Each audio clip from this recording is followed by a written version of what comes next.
Saya rasa buat teman-teman sekalian memang pentingnya kita untuk terus mengedukasi diri kita bahwa pada dasarnya jangan kita jadikan sebagai satu keterbatasan sebuah kondisi tertentu. Misalnya kayak, saya nggak pernah masuk ke fitness center misalnya. Saya belum tahu banyak. Atau misalnya, saya nggak punya dumbbell di rumah. Pada dasarnya sebenarnya kita bisa memanfaatkan segala hal ya, apapun termasuk tubuh kita untuk bisa.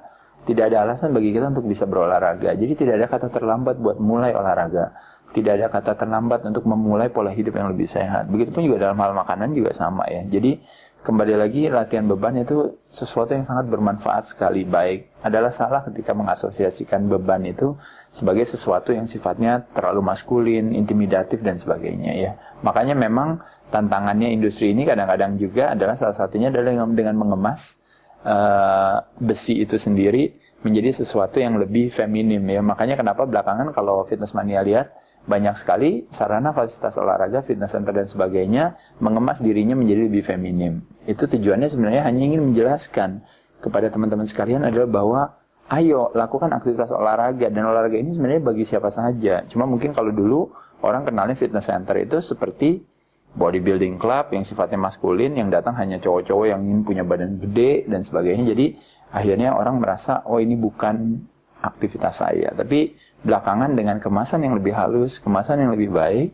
akhirnya kita jadi mau masuk atau berkecimpung di aktivitas ini. Dan sekali lagi menurut saya sebenarnya kita sebenarnya nggak butuh konfirmasi itu. Kita tahu bahwa melakukan aktivitas latihan beban pada dasarnya sebenarnya bermanfaat ya. Jadi itu semua jadi alat bantu aja bagi kita, paling tidak kita aware aja ya. Dan juga salah satu yang mungkin menjadi highlight ya adalah latihan beban sebenarnya membantu membakar kalori kita lebih banyak pasca olahraga. Kita ada saat berpikir selalu, saya kalau berolahraga sesi 1 jam ini saya bisa bakar berapa banyak. Tapi kenapa kita tidak juga seolah-olah think outside the box? Kita berpikir, bagaimana saya meningkatkan pembakaran 23 jam sesudahnya gitu. Dan justru latihan beban ini secara saintifik, secara ilmiah sudah terbukti untuk meningkatkan pembakaran kita yang normalnya kalau dengan level misalnya otot yang kalau kita tidak berolahraga bakatnya sedemikian banyak, tetapi ternyata dengan kita melakukan aktivitas latihan pengencangan otot dengan beban, pembakaran itu bisa meningkat dan bertahan sustain selama 20-an jam, sehingga ada istilah you burn fat while you sleep. Jadi membakar lemak bukan hanya dicari bakar lemak saat olahraga saat melakukan aktivitasnya, tapi juga membakar lemak saat tidak ngapa-ngapain atau saat istirahat. Itu sesuatu yang mungkin sangat menarik dari latihan beban. Selamat mencoba. Ada pertanyaan tentang apa manfaat daripada suplementasi. Apalagi kalau kita melihat sekarang ini kan industri suplemen begitu berkembang ya. Terutama dalam generasi mungkin 10 tahun terakhir luar biasa sekali.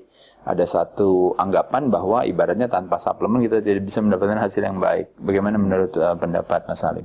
Iya, konsumsi suplemen merupakan satu dari namanya sendiri adalah tambahan, merupakan suatu tambahan untuk pola makan kita sehari-hari. Tentunya kalau misalnya ada menambahkan, berarti ada yang ditambahkan. Ditambahkan dari apa? Dari sesuatu yang namanya whole food ya, makanan alami atau makanan yang solid ya, yang solid food yang kita makan sehari-hari.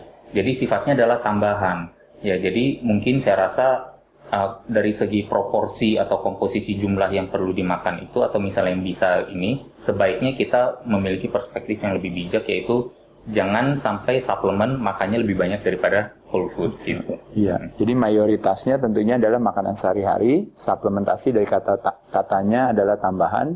Jadi food supplement adalah tambahan makanan. Yang utama adalah makanan kita sehari-hari. Memang di sini memang kadang-kadang terjadi kesalahpahaman, bahkan ada satu pelemahan hati, keyakinan yang sebenarnya salah, yaitu adalah bahwa beranggapan bahwa tanpa suplemen kita nggak akan pernah bisa.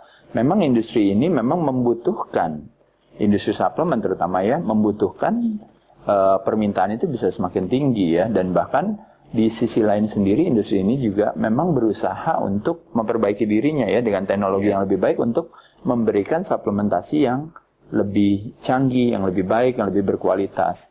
Nah, sekali lagi selama kita melihat suplementasi atau aktivitas suplementasi sebagai sebuah kemudahan atau kenyamanan, maka itu satu hal yang sangat baik. Tapi ketika kita menjadikan suplementasi menjadi sebuah ketergantungan, pada saat itulah kesalahan itu terjadi. Jadi sekali lagi buat fitness mania, makanan sehari-hari adalah pasti yang paling utama, yang paling baik. Suplementasi kita konsumsikan secara bijaksana. Dalam contohnya seperti apa tuh kira-kira Mas Adi, tentang misalnya suplementasi bisa membantu dalam sudut mana saja misalnya? Ya, kembali lagi kalau saya rasa masing-masing suplemen sendiri memiliki tujuan masing-masing kan ya. Ada suplemen yang mungkin sifatnya secara umum, general supplement. Ada suplemen yang sifatnya secara spesifik. Misalnya membantu meningkatkan performa ya. Jadi kita mesti mengedukasi diri kita untuk melihat kira-kira suplemen tertentu mana yang memang memberikan kebaikan bagi kita. Tapi kebetulan memang ada satu keunikan kalau dari pengalaman saya dulu adalah ketika di tahun 80-an, yaitu mungkin hampir 25 tahun yang lalu ya, hampir 30 tahun yang lalu, ketika pertama kali saya memulai aktivitas olahraga ini, memang pada saat itu industri ini belum begitu berkembang begitu pesat. Jadi memang istilahnya saya tumbuh dan berkembang tanpa adanya suplemen yang memadai, karena pada saat itu suplemen sendiri pertama harganya mahal, kedua susah didapat, ketiga ketika didapat rasanya tidak enak gitu.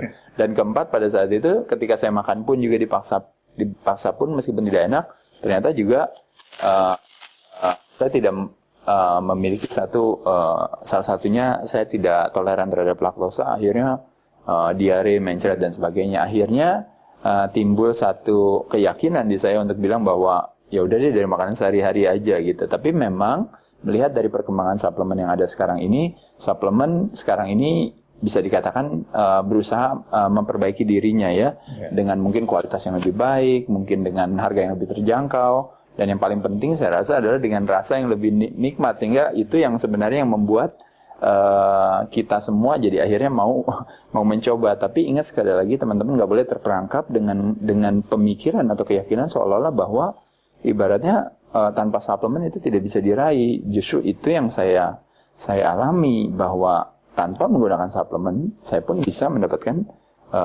kualitas kesehatan atau penampilan yang baik, performa yang baik.